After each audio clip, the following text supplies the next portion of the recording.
Beginners buy businesses. On this video, I'm going to show you exactly what it takes to buy a business as a beginner. Andy, Hey, Jonathan. lovely Nice to see you. You're How right. are you? Good to see you. Yeah, great, thanks. How are you? Good to see you after so long. So Andy, we've known each other now for a number of years. I think it must be about 5 years. 5 years or now. so, yeah. And you were on Mastermind, well, I guess that was 2018. 18, What yeah. a great group that was. Yeah, I it was cool. Many fond memories of that group. And you went straight off that program and bought your first business. Yeah, within a few months, yeah. Yeah. Which is wonderful. Tell us Yeah. about that. So we came off the program. We sent the letters out. We got quite a few back. We sort of did the telephone calls, met I think 5, and then one guy, you could tell he was genuine. He had a really genuine reason for sale. He wanted to be an ambulance driver because he'd ran his business for 20 years and he was tired. Right. It was an area of what I already did in my other life, but it was e-commerce, which I'd never touched and we wanted to get into. So we agreed terms and just pushed it all through. I think it's probably about 8 weeks in end from agreeing a deal to diligence and getting it over the line. That's pretty good.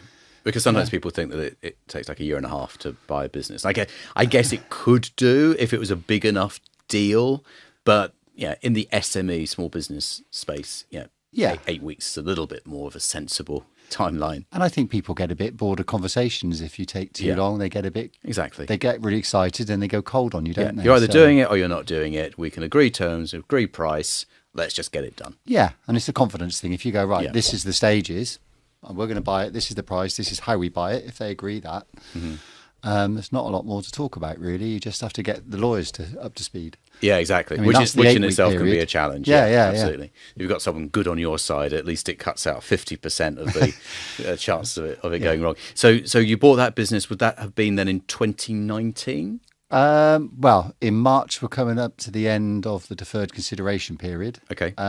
Which is a great little celebration we're going to have. Yes. So that will be 5 years. Fantastic. So we've known each other longer than that.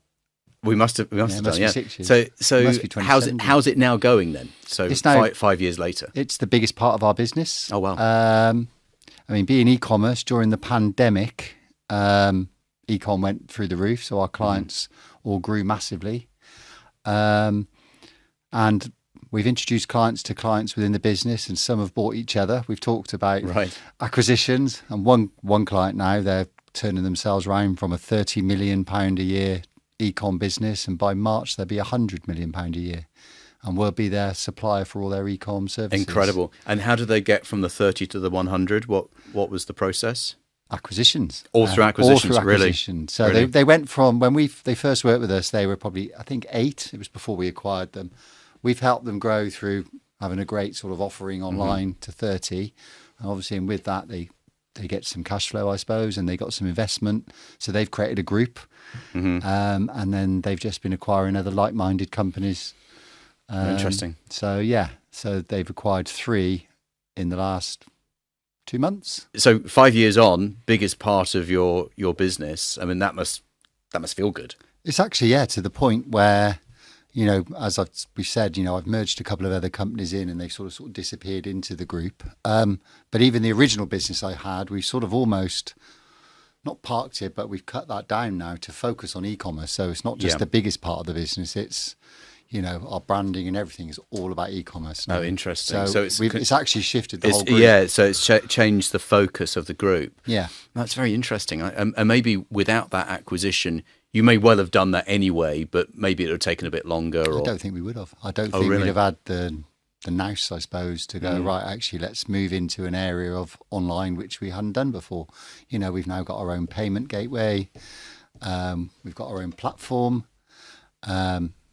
We manage probably 160 million a year in payments through that company. And the push is just that now. And, with acquisitions now, instead of saying digital agencies or anybody in digital, it's anyone in digital who can complement what we do in e-com.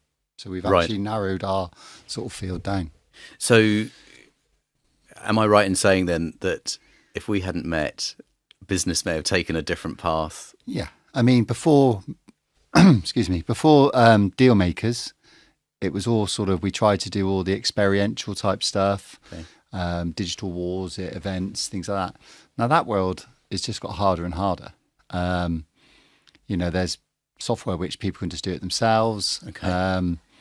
There's basically, to be brutal, there's no money in it anymore. Right. And they're really exciting projects, but you might get 2 a year now, where we used to get offered 10 a month and turn 5 down. Right. So, we had to shift, and that was, but meeting you and then going, right, actually, we can grow a different way.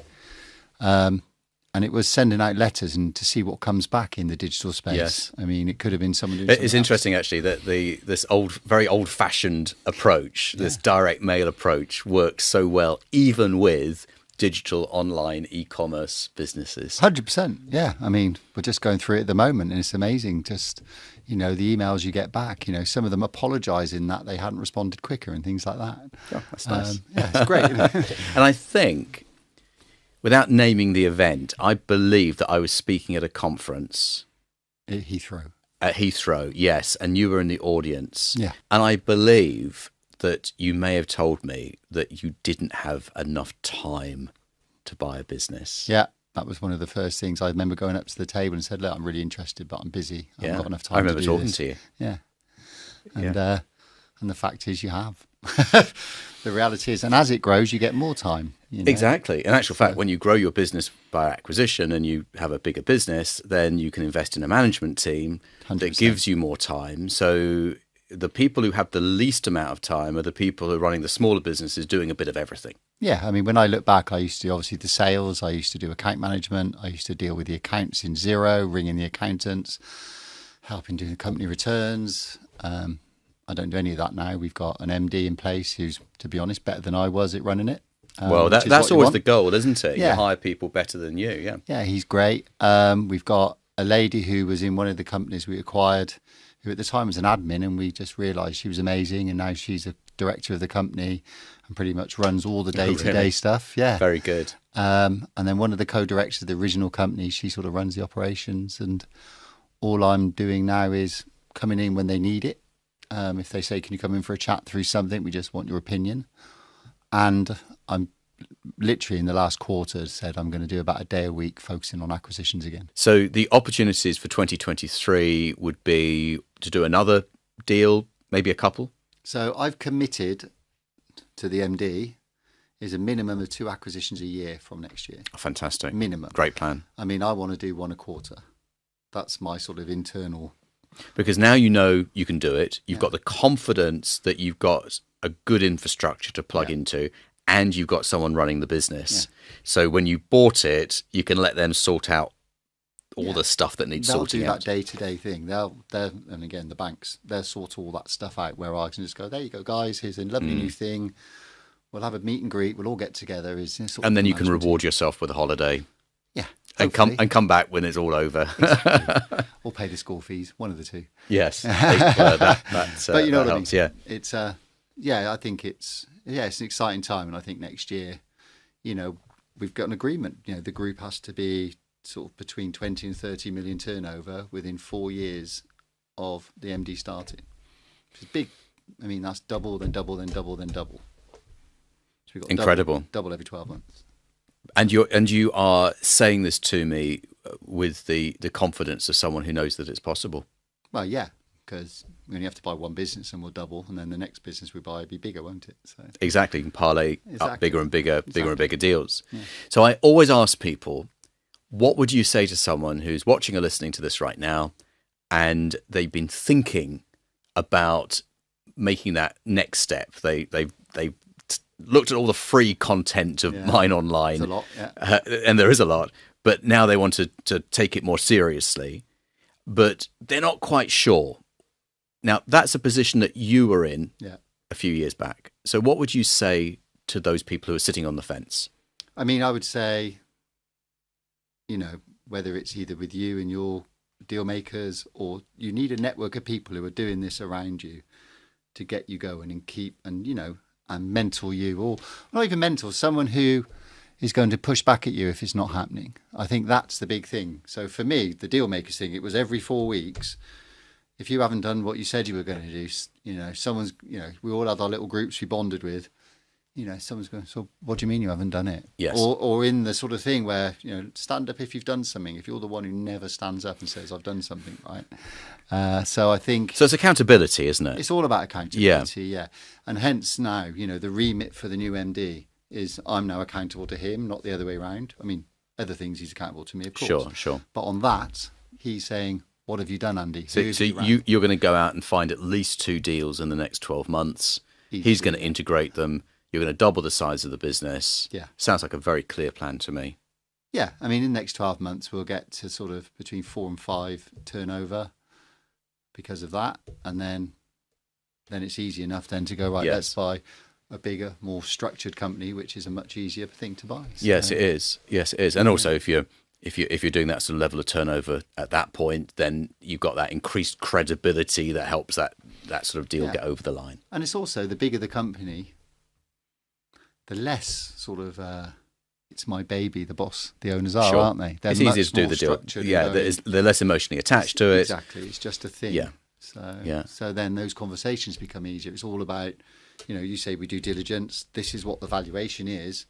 There's no personal insult there. They just go, well, I can actually see how that's worked out. It's all done very sort of, pragmatically, I think is the word. So it's going to be an exciting 12 months. Yeah, I'm looking forward to it. It's really cool, actually. And I'll get you back in 12 months' time and you can tell us. I'm holding you accountable as well. You can hold me accountable, Jonathan. You can come back and tell us about those 2 deals. Yeah. And I'm very proud of what you've done. I think it's been a tremendous journey, and I'm very pleased that I've been part of that. It's life-changing doing what we did with you. I mean, it really is. It changes everything. So, anybody listening, it really does. And that's the honest truth. I'm not one of those who's just going to make it up. It's completely changed what we do. So thank you. And thank you, Andy. And I will see you next time. Yeah, see you later. Buying a business is just so rewarding. And I put together a free training showing you exactly how I do it. If you look in the video description below this video, there is a link. You click the link, you're taken through to the training, watch the training, and I'll show you exactly how to buy a business successfully. I hope you have a good journey back. Yeah, no problem. Nothing's delayed. I can't lose oh, my yes. I'll let you know when it's going to go out. Yeah, please do, yeah. Well, Andy was a mastermind 5 years ago, and it's amazing that the first acquisition that he did, and he did several during that time, but the first one that he did is now the mainstay of his business 5 years later. Adam, hi. Hi, Jonathan. Great Good to see meet you. How Thanks you for doing? coming You okay? down. I'm looking forward to this. So, Adam, I want to hear the whole story. You got into acquisitions, I believe, after meeting me, or after Correct. Sort of listening possibly to this podcast and watching some videos. So what's your background, and at what point did you say to yourself, buying a business sounds like a great idea? Well, Jonathan, I'm kind of one of those statistics, unfortunately. Is it something like 90% of startups fail?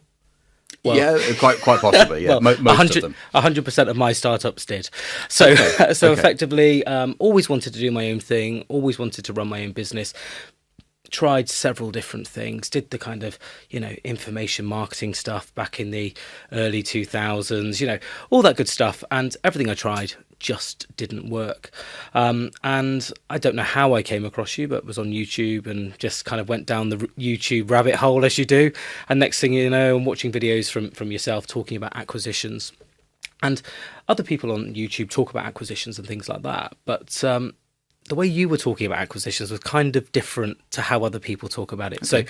So, other people are talking about, kind of leverage buyouts, all this kind of stuff. And for somebody that's never run a business before properly, that's just kind of over my head. But you were saying to us, effectively, you can buy a business. You can probably buy it with no money down, and I can show you how. The skeptic in me thought, is this too good to be true? Sure. And yeah, I just kind of started to consume your content. And then obviously you mentioned about one of your courses. I think it was is it the Quick Start or something? Is the Fast Track? Fast Track. Yeah. So did that for the day, and then enrolled on the course for the 12 months. The Mastermind. Yeah. And again, probably not how it should be done, but didn't do anything for about 3 or 4 months. And basically that was just down to fear. I was just afraid. Yeah. No. You know what? You're not alone, because it does take courage to take that first step. And certainly when you're in the mastermind environment, you've got the support and the community. But despite that, it can still take a little while to get going. And I think the thing is as well, the great thing with the mastermind is you're kind of forced into action, because if you attend regularly, you know, every month going to the meetings and stuff like that, there's nothing worse than sitting there and basically doing nothing while somebody that enrolled at the same time of you has, you know, built a business group or bought... It's funny you should say that, because I've just interviewed someone who was on Mastermind 5 years ago. Right, okay. And he just said exactly the same thing. Yeah, and it's true. And I remember Phil, you know, Phil who did that amazing deal with the haulage company and stuff like that. I was thinking, bloody hell, you know, why aren't I doing it? Do you know what I mean? I was like, right, let's get some letters out. And Jonathan, honestly, I laugh now, but it's just like you say, just do it. Just send your letters out and just get going. And people will phone you. Have the conversation. Say the right things. 100%. And I'm going to tell you now, I'm probably the same as everybody else that's never done this before. When that first call came through, I absolutely hashed that call up. It was a call I never wanted to repeat again. It wasn't very good. The guy never rang me back, and we never did the deal. But you do learn. So, you know, you know, I always say, you know, in order to become an expert at something, you know, you've got to apply time, dedication, and you've also got to be a student, you know. And theory's great, but you've got to put it into practice. And yeah, I would probably say my first 20 conversations weren't like the conversations I have today. But I had to have those 20 conversations to get to the kind of... Yeah, there's a learning curve for everyone.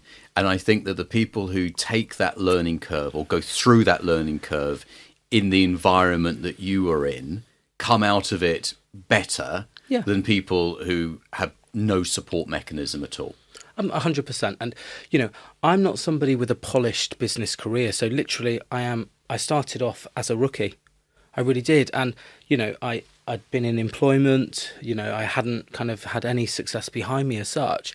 And I just followed what you kind of told us to do. And you've not paid me to be here, I promise you. No, and I've just followed what you told us to do.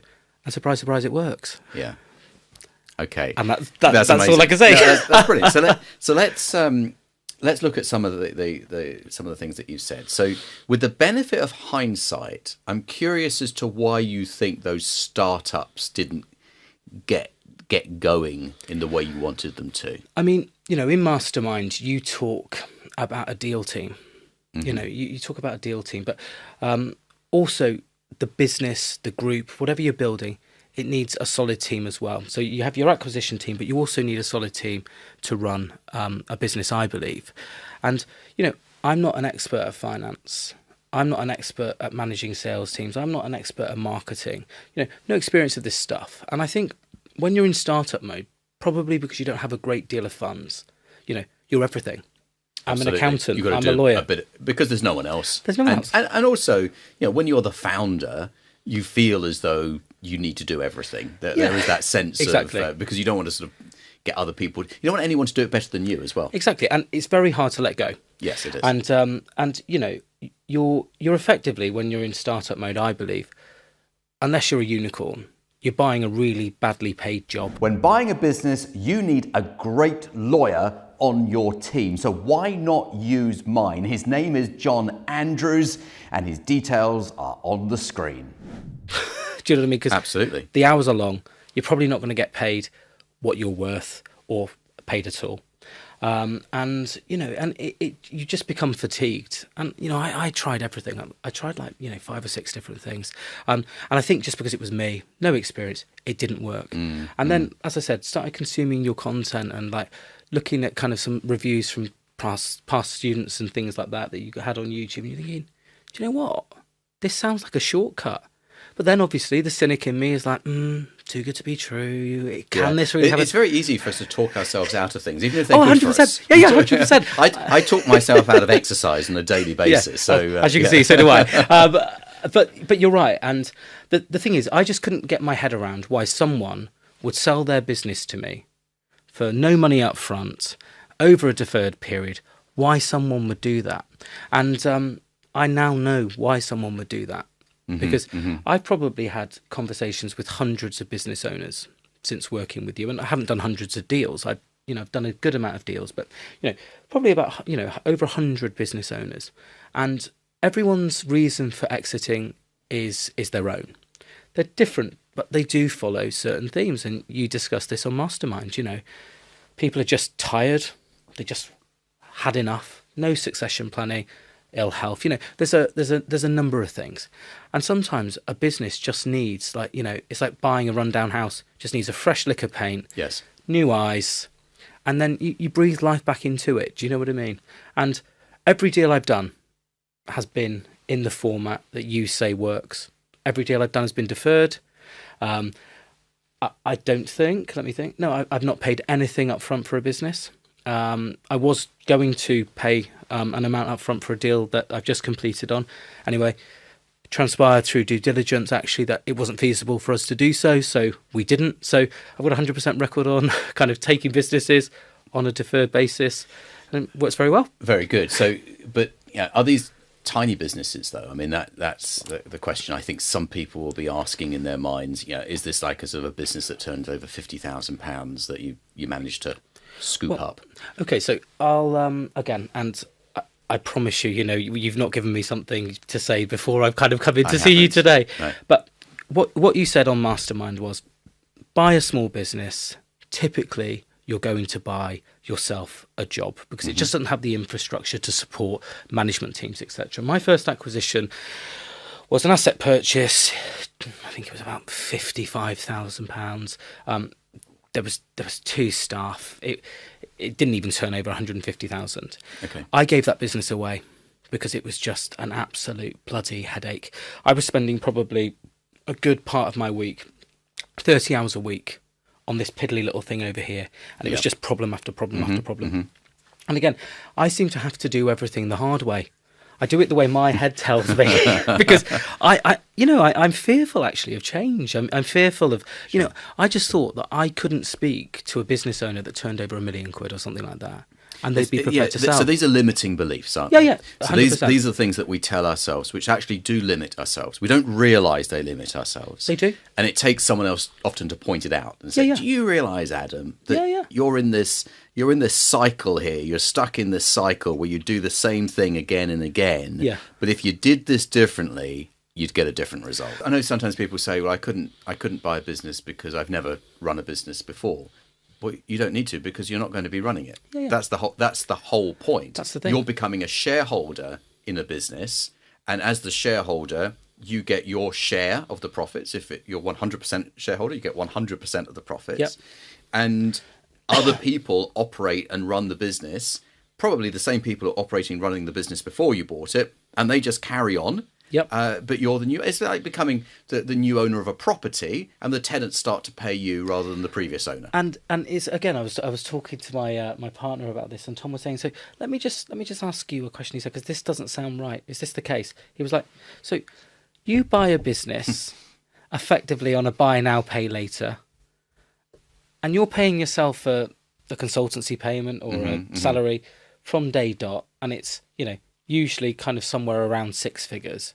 He was like, and the old owner is okay with that. I was like, well, one, the old owner isn't there because we've done this deal and they're now in the Caribbean or playing golf or spending time with the grandkids or whatever. And yeah, that's kind of what happened. And he's like, it just sounds too good to be true. I was like, doesn't it?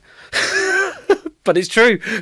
So when people watch this and listen to this, they often are sitting on the fence. Yeah. And this is going out in January 2023, which, and I always say the beginning of the year is a great time to get started at anything, whether it's new diet, health plan, whatever it is. Great New Year's time resolutions. New Year's resolution. Great time to get started. Yeah. And also, it's the time when a lot of business owners don't want to be going back to their business after the Christmas break. Yeah. So it's a very good time to find deals. So it's a great time to get started, but they sit on the fence and they say, do I do this? What would you say to those people? Because they're in the position that you were in 2 years ago. Yeah. Well, I would ask them, look back 12 months ago. Were you having the same conversation with yourself last January? Okay. Tick, you were. What have you done in the last 12 months to change your life? If it's nothing, then again, it's that insanity thing, isn't it? Doing the same thing repeatedly, expecting a different result is the definition of insanity. just do. So, it's like I've said before, if you can, you can. If you can't, you can't. If you believe you can, you You can. can. If you believe But you can't, you're can't. absolutely right. You can't. Yeah. And also, if you come into Mastermind or any of your programs, and you pay the the registration fee or whatever, and do nothing, you will 100% get nothing. Of course. Because I've done it. Whereas if you come in, actually apply yourself, do what you say. Don't waste 3 months like I did. Just get on. Yes. You'll get results. And the great thing is with Mastermind as well, which I loved, is that potentially you can find people there that you can partner with. You can, there's WhatsApp groups, there's, all sorts of kind of things. There's loads of support. And if you don't know the answer to a question, you or one of our peers or whatever, they're there to help. Mm-hmm, The LinkedIn community is like bloody, very active. Yeah, it is. It's great. So it's all about, you're not doing this by yourself. Yeah. Doing anything by yourself is hard. It is. But when you have support, like having a personal coach, we keep coming back to fitness, but having a personal coach, you become accountable. Yeah. And when you become accountable, you do more than when you are only accountable to yourself. I'm 100%. And, and there's nothing worse, I say this all the time, than sitting there and you're seeing the people that have enrolled at the same time as you getting results. And you're like, why am I not getting results? Oh, yeah, that's because I'm not doing anything. Yet. Yeah. So, no, it great works point. if you work it. And on that note, Adam, thank you very much for your time today. Thank you, Jonathan. I'd love to have you back next year to find out what 2023 held for you. And, Cool. And I'm sure it is great things. And I will see you at our next group meeting. Fantastic. Cheers, Jonathan. Thanks. Have a good day. Let me know when you complete. Send me a message. Will do. All right. Good Cheers, luck with it. Jonathan. Thank you. Bye. So, Adam is living proof that if you get your mindset right, you can really make this happen. It's not just about strategies and techniques. It's about that belief that you can do it, having those conversations, and getting that first deal done. Jonathan, how are you? Good to see you. How was your journey? Really good. Wonderful. So, John, you've done 6 acquisitions in your new group and taken it from 0 to 2.5 million in annual revenue, with another acquisition lined up, ready to go, and I'm sure many more to come to follow. I want to discover from you what you've learnt from that, and also, I understand, doing 150 discovery calls with owners. So, big question to start off with. What have you learnt? Okay, so I think anybody going out there doing discovery calls is going to be a little bit nervous about what people are like. So the majority are actually entirely reasonable, nice to talk to. Yes, a little bit edgy, a bit nervous. One of the big ones I've learned is if you start off on a hostile foot or semi-hostile foot from the conversation from the other side, you might as well walk away straight away. What do you mean if the other side's a bit hostile? Yeah, or over defensive. I have actually got close to doing a deal with one of those, and it ended up pulling out just before completion. So, and all my instincts were saying this feels wrong, and I didn't follow them. So, oh, that's interesting. So you do actually listen to your instincts when you're doing calls like this? Absolutely. I think it's really important. Very good. Yeah. I think that if someone is difficult to do business with in that very first conversation, it doesn't bode well for the far trickier part of the relationship when you're negotiating money. Yeah, and if they're unreasonable at the beginning, it'll come back. If you think you've dealt with it, in my experience is it comes back. So a classic was one of the people talked about red lines, and one of them was a defined value for a property but not based on a formal valuation. And we explained why that wasn't reasonable. We thought we'd got over it. And then a week before completion, they reintroduced it as a red line. Right. So we got it. So we walked away at that point. They then tried to reopen negotiations. We said, no, sorry, that's it. Interesting. So I suppose the benefit of having deal flow is that you can walk away at any time. Yeah, and the amusing thing is they don't believe you. What a surprise, because anybody doing what we're doing is dodgy, aren't they? But it feels good saying that, which I have done recently, and it's genuine. We'll have another one completing in either the same slot or a month after they would have completed. And and the work was going on behind. So that, I think, the deal flow and the negotiation flow before that Yes. make a huge difference to how you feel in the process. You're not reliant on just one thing happening. So are you looking at this in specific geographies? No, I went national and then followed what happened. I've got a story for you on the geography, and I know you have too. But in the telecoms business and ISP business that we set up, we actually set up a sub-dealer network, and we were based in Norfolk. And we thought, well, we'll go as far as the Midlands. Well, the word went out, and the first inquiry was from Glasgow, and the second inquiry, but it was an introduction from a major supplier. I thought, oh, if we turn that down, they're never going to put another one our way, are they? The second one was in Yeovil. Oh, so we ended up filling the gap. It did end up like a 10-hour travel time between the two. And I'm not saying don't be geographically specific. It's much easier if you are. Yes. What I've done is I've made a point of I won't buy a business if I don't think they can stand on their own 2 feet very quickly. Yeah, so therefore the geography becomes less important, doesn't exactly. it? Yeah. Yeah, exactly. Yeah, I completely agree. If you've got weak management and it can't stand on its own 2 feet, all it will do is drag down the rest of the group. Yeah. All it will do is suck time and effort and energy and probably money to fix it. All of those. Yeah, better not to buy it in the first place. Yeah.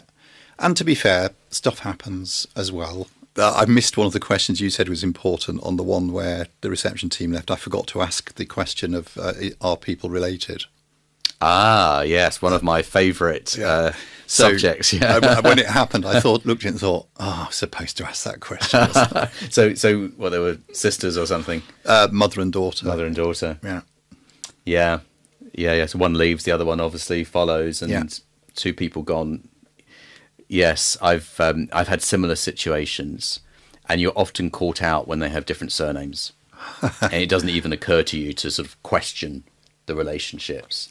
No, I must admit it was that was an interesting one. Yeah. Or when the seller's relative is still working in the business, and they're actually quite influential in that business, and you think that the seller's gone and you've got now a clean sweep to do what you want, but you've got the seller's daughter who's influencing everyone behind the scenes. I haven't had that yet, but no doubt that'll come. Yeah, one day it's inevitable. What else, John, could you share that you've discovered along the way that in some ways maybe you wished you'd known earlier on, but you discovered from experience?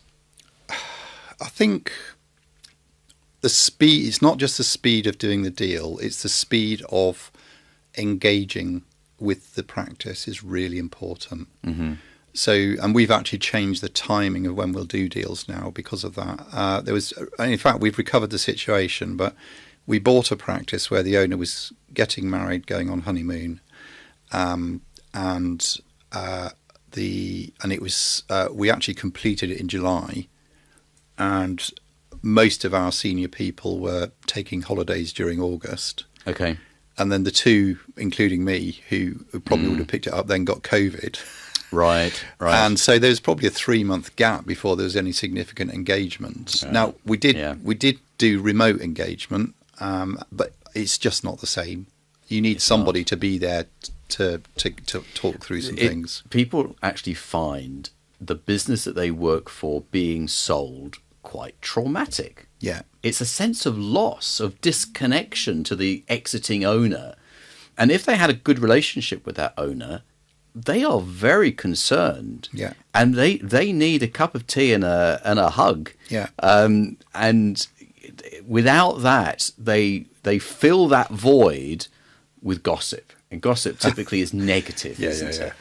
And they make up their own stories, and you become the corporate who's just taken them over and clearly doesn't care, because when was the last time we saw someone from head office down here? and that is the conversation. Whether it's you're buying restaurants or buying hairdressing salons, doesn't matter what you're buying. It's exactly the same conversation every time. Yeah, and to be fair, some of the remote technologies help, but even so, I think early.